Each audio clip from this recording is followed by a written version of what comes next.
Hi, I'm Joe, and today I'm going to be drawing Dr. Jekyll and, of course, Mr. Hyde. Roll the intro.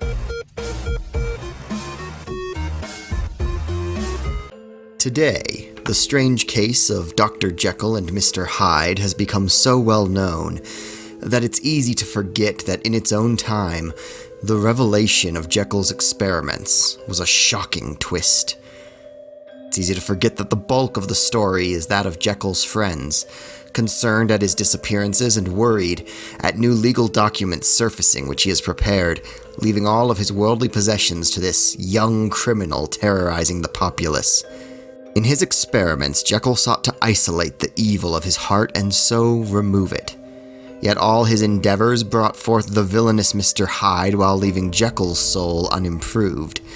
In fact, in allowing his darker side the free rein to gain strength, Jekyll found it harder to return to himself, and found the evil in him gaining more and more power over their shared body, until the fateful day he woke as Hyde with no need of the potion to bring about the change.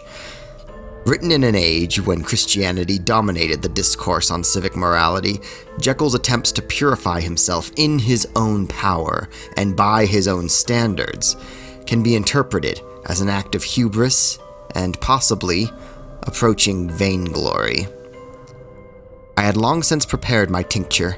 I purchased at once from a firm of wholesale chemists a large quantity of a particular salt, which I knew from my experiments to be the last ingredient required, and late one accursed nights I compounded the elements, watching them boil and smoke together in the glass, and when the ebullition had subsided, with a strong glow of courage, drank off the potion. The most racking pangs succeeded, a grinding in the bones, deadly nausea, and a horror of the spirit that cannot be exceeded at the hour of birth or death. Then these agonies began swiftly to subside, and I came to myself as if out of a great sickness. There was something strange in my sensations, something indescribably new and, from its very novelty, incredibly sweet. I felt younger, lighter, happier in body. Within, I was conscious of a heady recklessness, a current of disordered sensual images running like a mill race in my fancy, a solution of the bonds of obligation, an unknown but not innocent freedom of the soul.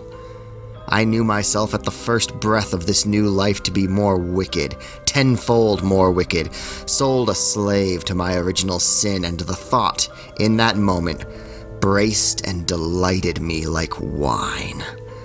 I stretched out my hands, exulting in the freshness of these sensations, and in the act, I was suddenly aware that I had lost in stature.